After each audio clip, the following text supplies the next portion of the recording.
السلام عليكم ورحمة الله وبركاته. أهلا بكم في حلقة جديدة من تعديلات المناهج. عندنا دلوقتي إن شاء الله اللي هي تعديلات الصف الخامس الابتدائي ل 2024 إن شاء الله. طبعا المرة دي أنا جايب لكم أهو الفهرس دلوقتي بتاع كتاب الوزارة الجديد إن شاء الله لسنة 5.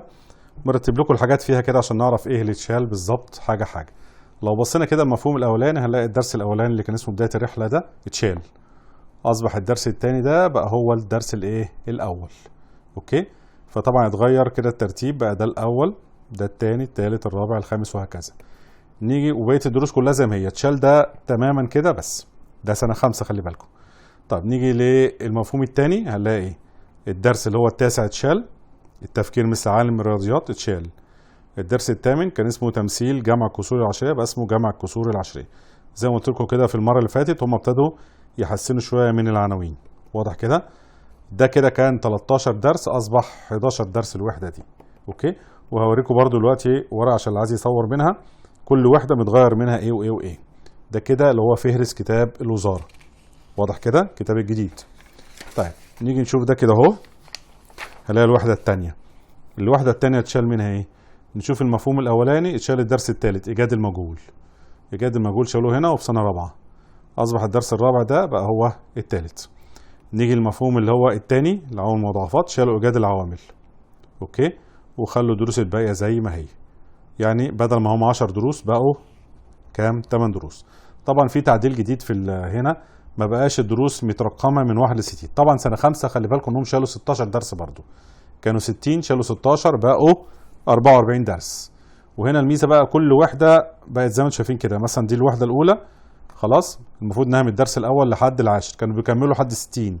لا، الوحده الثانيه برضو بقت من الاول لكذا، الوحده الثالثه تبتدي من الاول، يعني كل واحده تبتدي من الدرس الاول.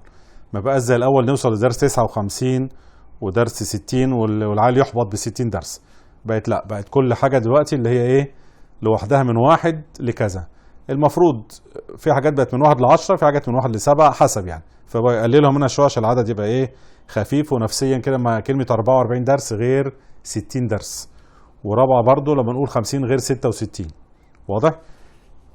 نيجي للوحده الثالثه هنلاقي كده المفهوم اتغير اسمه، بدل نماذج لعمليات الضرب بقت الضرب في عدد مكون من رقمين، اللي هو كانوا لغوا الضرب في عدد مكون من رقمين من سنه رابعه خلوه في سنه 5. هنلاقي كده هنا الدرس الاول اتلغى والثالث والرابع، شالوا 3 دروس من المفهوم ده، اصبح الدرس الثاني بس، وبقى هو ده كده الدرس الثاني ده هو الاول، اللي هو استخدام نموذج مساحه المستطيل في عمليه الضرب، وده هم درسوه في سنه رابعه لحد ما، فبيكملوا عليه. هنلاقي المفهوم بقى طبعا ده مفيش الا درس واحد، فضموه للدروس ديت بقى ده كله مفهوم واحد. الوحده الثالثه بقى هو مفهوم واحد، ولغينا الايه راس العنوان ده، بقى الدروس دي الخامس والسادس والسابع اصبحت هي الثاني والثالث والرابع نفس الدروس، يبقى هم شطبوا هنا 3 دروس. واضح كده؟ نيجي بقى للوحدة الرابعة.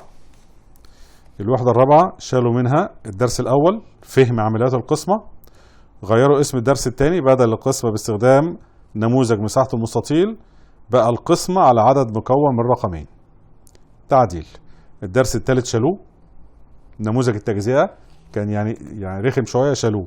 أي حاجة فيها تجزئة كده غالبا شالوه، بس الغريب انهم شالوها من هنا، يعني هنيجي في شالوها حاجه من الضرب وخلوها في القسمه. طبعا هنا تقدير خارج القسمه، في بعض التقديرات كده شالوها في سنه رابعه، يعني كلمه تقدير ده ابتدوا يتخلصوا منها. هنا المفهوم ده هو بس ابتدى التحقق من عمليه القسمه باستخدام عمليه الضرب، بقت علاقه القسمه بالضرب، ده برضو كان عنوان قديم. نيجي الوحده برضو السادسه بقى، الخامسه قصدي، فيها كذا درس متشال. الدرس ده لا ده ما اتشالش، ده اتغير بس الاسم، اللي هو بقت عملية ضرب كسور بقت ضرب كسور على طول، وده بقت ضرب الأجزاء من 10 على طول. ده اتشال، تقدير ناتج ضرب كسور عشرية اتشال. اوكي، هنا شالوا الكلمة بس، كلمة عملية دي شالوها بقى ضرب. واضح؟ نيجي الوحدة الستة. الوحدة الستة شالوا منها كذا حاجة، شالوا الدرس ده تمثيل قسمة الكسور العشرية، شالوا تقدير خارج القسمة، شالوا حل تحدي المسائل الكلامية، يعني المسائل الكلامية اللي هي كانت متعددة الخطوات، مرة يبقى جمع وطرح، مرة ضرب وقسمة، شالوها. فشالوا من هنا المفهوم ده 3 دروس. نيجي للمفهوم بقى ده الوحدة الثابتة. ده كان المفهوم بتاع ليه الوحدة اللي فاتت. الوحدة الثابتة شالوا الدرس ده، وضع الأقواس. خلاص كده. طبعا سموا دي كده إيجاد قيمة التعبيرات العادية وتحليل الأنماط. التعبيرات العددية سموه ترتيب إجراء العمليات الحسابية اللي هم خدوه في سنة رابعة آخر حاجة. شالوا الدرس ده، وضع الأقواس. ده كده مفهوم لغوا لأنهم لغوا درسين هنا، فلغوا المفهوم خلوه كله مفهوم واحد. فهم شالوا ده التوسع في الأنماط العددية وحل المسائل تتضمن أنماط. وبقى المفهوم ده بقى فيه واحد. خلاص كده، 1 2 3 4 دروس بس من 7، خلوهم 4 دروس. طبعا نخلي بالنا ان الدروس اللي اتشالت دي هتتعدل في الامتحانات، ما حدش ينسى الكلام ده يا جماعه. كل ده فيه تعديلات في الامتحانات. لو حد عايز كده بقى الملخص نفسه اللي هو تعديلات المنهج اهو. كلمه تعديلات ايه؟ منهج الرياضيات. الوحده الاولى عشان يبقى عارفين، حذفوا الدرس الاول والتاسع وغيروا عنوان الدرس الثامن. ده كده تصفيه اللي عايز يشوف كده مره واحده حصل ايه. هيبقى انا كده عندكم، انا سايب لكم اهو اللي هو الفهرس الاساسي والفهرس الاصلي يا جماعه اللي عايز يشوفه بتاع كتاب الوزاره. وده كده الحاجه كده على طول متجمعه ايه اللي حصل. الوحده الثالثه اهو اتحذف الدرس الاول والثالث والرابع. الثانيه الدرس الثالث والخامس. الوحده الرابعه اتحذف الدرس الاول والثالث وعدلوا شويه دروس. الوحده الخامسه حذفوا درس 4 و13 و14 و17 وعدلوا اسامي الدروس. اوكي. الوحده السادسه حذفوا الثالث والسادس والسابع وغيروا شوية عناوين. اوكي. يبقى اجمالي المحذوف كام يا جماعة؟ 16 درس وحذفوا مفهومين. ده كده الحاجات اللي هي اتغيرت في سنة 5. طبعا برضه هنوريكم الاخبار ان شاء الله تالتة وتانية. اوكي. احنا كده اتكلمنا عن رابعة وخمسة. المرة الجاية ان شاء الله نتكلم عن تالتة وعن تانية عشان يبقى نازلين كده من ايه بقية المناهج. وان شاء الله كمان منهج 6 جديد ان شاء الله. اول ما يبتدي ينزل الحاجات الجديده ان شاء الله هنوريكم كل الاخبار ان شاء الله. دايما كده اي اخبار جديده ان شاء الله هنوريكم بيها بالمناهج.